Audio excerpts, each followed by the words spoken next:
from the horse's mouth, we now have confirmation of exactly what they plan to remove from Dragon Quest VII Reimagined. As just recently Square Enix released a blog post with the producer of Dragon Quest VII Reimagined, Takeshi Ichikawa, on exactly the vision for this remake, and ultimately the question came up about what exactly did they remove from the original Dragon Quest VII and the 3DS version. But of course, before we dive right in, hit that subscribe button. We're trying to hit 1,500 subscribers by the end of this year, and if we do, I'm going to give away copies of both Dragon Quest 1 and 2 HD 2D Remake and Dragon Quest VII Reimagined for your console of choice. So hit that subscribe button. So first things first, I'm going to link down the blog post below just so you guys can see exactly what Ichikawa had to say throughout this whole interview, because for this video, we're specifically focusing on one statement he made. And the question is, how have you streamlined the story of this game? And this is Ichikawa's answer. The idea and philosophy behind how we tweaked the game, particularly the story and battles, was to improve the tempo. That was a really big consideration. We wanted to keep the feel, the atmosphere of the game as it was in the original, but make it a lot pacier to play. As a result, the decision was made to adjust the story. There were 7 story arcs we looked in total. 4 of these have been made completely optional, so as long as you collect the right stone tablets, you can do these in any order you want. Dragon Quest VII is structured like a series of short stories, and we rearranged them. In addition, 4 optional scenarios mentioned above, we made a decision to cut 3 scenarios in order to construct a new experience that is developed faster and more dense. So essentially, the main path has been narrowed down, so that the story progresses in a nicer, easier to follow manner. But it's not just cuts, we've added new story episodes as well. It means that the game's deeper, with more density of content. So yeah, that's exactly what Ichikawa has to say. So officially we now know that 3 stories from Dragon Quest VII Reimagined have been cut from the game itself completely, while 4 of them have been made completely optional. And if you want my predictions on what I think will be made optional / removed, and I'm not going to predict which ones will be removed outright, my personal predictions are The Haven, Green Thumb, Grondal, Nottingham, Providence, El Ciclo, and Fogograd. Those are my personal predictions of what I believe will be removed from Dragon Quest VII Reimagined, or made optional. In terms of why I think will stick around and be optional versus the ones that will be straight out removed, I personally don't know. The only thing we do know is that Nottingham will be in the main game of 7 Reimagined, just simply based off the screenshots we've seen so far.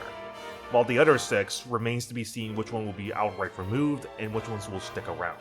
And my personal reasons to why I think these will be removed is simply because, story-wise, they're mostly self-contained within the past itself. Yes, some present events kinda do tie in with the main story itself, but seeing how they've already mentioned they're rearranging some things here and there, it's more than likely those important present stuff will just be added into a different story element. And for me personally, like I mentioned before, I personally don't mind them going out and cutting out some content here and there in favor of adding in new content that will better serve the story itself. And from what we can tell, we already know they're adding in some brand new story elements like meeting up with adult Kiefer, and from Yuji Horii, there's going to be a brand new ending for the game itself. So once again, my opinions that I made back at the end of September are still relatively consistent to now. As long as they're adding in some brand new story elements that better serve the game as a whole, I personally don't mind them going out and cutting out some content here and there. And even then, the content that they are actually removing seems to be relatively minimal if we're just losing 3 islands. I know some people might disagree, most people will argue that they want the whole game to be experienced. But for me personally, as someone who was not a fan of the original Dragon Quest VII originally, I personally don't mind them making some changes here and there to better the story as a whole. And one point I want to bring out also is the fact that they're going out their way and actually rearranging some parts of the story. And just based on the screenshots that we've seen so far and the hands-on preview that just came out from some content creators, I can already tell they're rearranging some of these story elements. And of course, Wetlog is that one major example. The main story scenario still happens the way it does originally from the PS1 version and the 3DS version, but the main difference is that clearly you see Ice within your party members, and not to spoil too much on the original Dragon Quest VII and the 3DS version, you don't get Ice until much later into the story. So yeah, already right there you can tell they're rearranging some story elements here and there, like getting Ice much more earlier within the story. If I had to assume, probably after Kiefer leaves you or sometime after the Eltrade's Albi. That's my personal prediction right there. So just based on that alone, I can tell the developers are true to their word, that they are actually rearranging the story around, adding in new story content, which is why they saw those 7 islands and said, let's make 4 of them optional while 3 of them we don't need anymore.